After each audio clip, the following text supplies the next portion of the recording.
बच्चों, आपके स्क्रीन पर क्लास 7 हिंदी व्याकरण का बुक का पहला प्रश्न नज़र आ रहा है।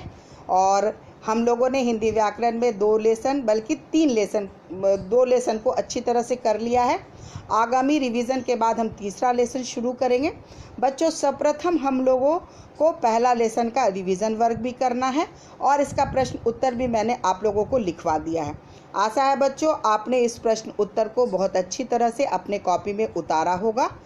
अब बच्चों, हम लोग इसमें कुछ महत्वपूर्ण प्रश्न उत्तर को लिखेंगे और साथ में ही क्रैश कोर्स के अंतर्गत कुछ महत्वपूर्ण प्रश्न मैं आपको दूंगी जिसका उत्तर आपको लिखना है। इसमें कुछ का उत्तर मैंने स्वयं लिखा भी है जिसे आप सुंदर अक्षरों में अपने व्याकरण की कॉपी में उतारेंगे और न सिर्फ उतारेंगे बल्कि उसे याद करने का प्रयत्न भी करेंगे, क्योंकि बच्चों जब तक आप याद नहीं करोगे तब तक आप व्याकरण न तो समझ पाओगे और ना ही लिख पाओगे। आपके स्क्रीन पर बच्चों हिंदी व्याकरण नज़र आ रहा है। बच्चों, आपका पहला लेसन है भाषा, लिपि, बोली और व्याकरण। सर्वप्रथम हमें इसी लेसन को पढ़ना है। अगर हम भाषा के बारे में नहीं जानेंगे, अगर हम लिपि के बारे में नहीं जानेंगे, अगर हम बोली और व्याकरण को नहीं समझेंगे तो बच्चों हम व्याकरण नहीं पढ़ पाएंगे। और अगर हमको लिटरेचर या साहित्य की जानकारी प्राप्त करनी है तो हमें व्याकरण शुद्ध रूप से बोलना, लिखना, पढ़ना, जानना अति आवश्यक है। तभी हम लिटरेचर का ज्ञान प्राप्त कर पाएंगे। इसीलिए बच्चों जब आप नर्सरी से 10 तक किसी भी कक्षा में जाते हैं तो पहला लेसन आपको भाषा, लिपि, बोली और व्याकरण ही होता है, क्योंकि ये बेसिक होता है जो आपको आगे के लिए आपकी नींव को मजबूत करता है। आइए बच्चों, अब हम अपने पाठ्यक्रम की ओर आगे बढ़ते हैं।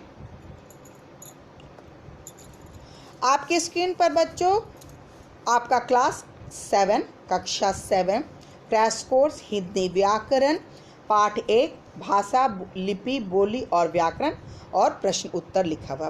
बच्चों जैसा कि मैंने आपको पहले भी बताया था कि मैंने कुछ प्रश्न उत्तर लिखे हैं जिसे आपको अपने कॉपी में सुंदर अक्षरों में न सिर्फ उतारना है बल्कि उसे याद भी करना है। इसके अलावा मैंने कुछ महत्वपूर्ण प्रश्न आप लोगों के लिए दिए हैं जिसका उत्तर आपको स्वयं लिखना है और उसका उत्तर लिख करके उसे याद करना है।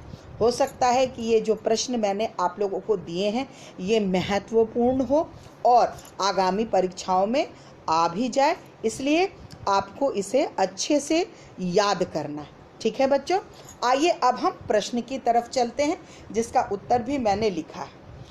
पहला का क प्रश्न है बच्चों, भाषा के मुख्य रूप कौन कौन से हैं, इनके 3 उदाहरण लिखिए।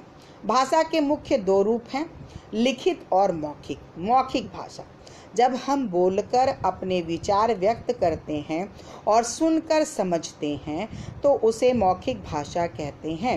मौखिक भाषा के 3 प्रमुख उदाहरण हैं, बातचीत, साक्षात्कार तथा संगीत सुनना। और ये बच्चों अब हम आते हैं लिखित भाषा पे। जब मनुष्य लिखकर अपने विचार को व्यक्त करता है तो उसे लिखित भाषा कहते हैं। लिखित भाषा के 3 प्रमुख उदाहरण हैं, पत्र लिखना, कहानी और कविता लिखना। बच्चों इसके अलावा एक सांकेतिक भाषा भी होती है। सांकेतिक भाषा उन लोगों के लिए बनाया गया है जो शारीरिक रूप से अक्षम होते हैं, जो देख नहीं सकते, जो बोल या सुन नहीं सकते, उनके लिए सांकेतिक भाषा का प्रयोग किया गया है, जो संकेतों के द्वारा अपने विचारों का आदान प्रदान करते हैं। बच्चों उसे सांकेतिक भाषा कहते हैं। अब आइए बच्चों प्रश्न ख पर, भाषा और बोली में क्या अंतर है स्पष्ट कीजिए। बहुत लोगों का विचार होता है कि भाषा और बोली एक ही होती है। नहीं बच्चों, भाषा अलग होता है और बोली अलग होती है। भाषा एक ऐसा माध्यम है जिसके द्वारा मनुष्य अपने मन के विचारों को बोलकर या लिखकर प्रकट करता है। वही बोली भाषा के क्षेत्रीय रूप को कहते हैं। भाषा और बोली में मुख्य अंतर ये भी है। भाषा का क्षेत्र विस्तृत एवं व्यापक होता है, जबकि बोली एक सीमित क्षेत्र तक ही बोली जाती है।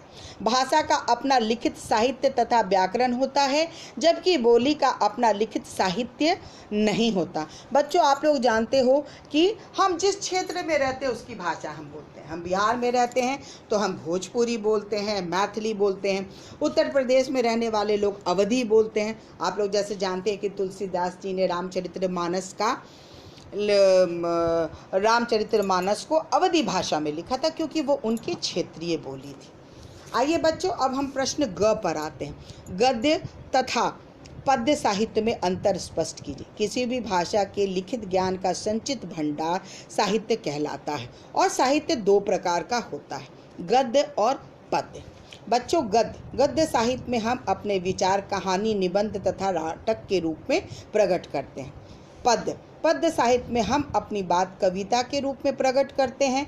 संस्मरण, कहानियाँ तथा उपन्यास गद्य साहित्य के उदाहरण हैं, तथा गीत, कविता, गजल, पद, दोहे आदि पद्य साहित्य के उदाहरण। आशा है बच्चों आपने गद्य और पद्य साहित्य को बहुत अच्छी तरह से समझा होगा। लैंग्वेज और लिटरेचर होती है, उसके अलावा हिंदी में गद्य और पद्य होता है। आप जब अपना बुक का कंटेंट खोलते हैं तो उसमें आपको गद्य और पद्य दोनों अलग अलग रूप में नज़र आता है। जब आप आगे क्लास में जाइएगा 9th और 10th में, तब आपको गद्य और पद्य अलग अलग पढ़ना पड़ेगा। आइए बच्चों, अब हम लोग प्रश्न घ पर आते हैं।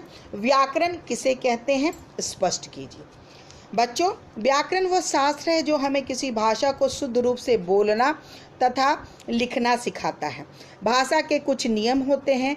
व्याकरण के अंतर्गत हम भाषा के उन नियमों को सुनते हैं, यानी कि नियमबद्ध रूप से हम जिस चीज़ को पढ़ते हैं बच्चों, वो व्याकरण कहलाता है। बच्चों, अब आपके लिए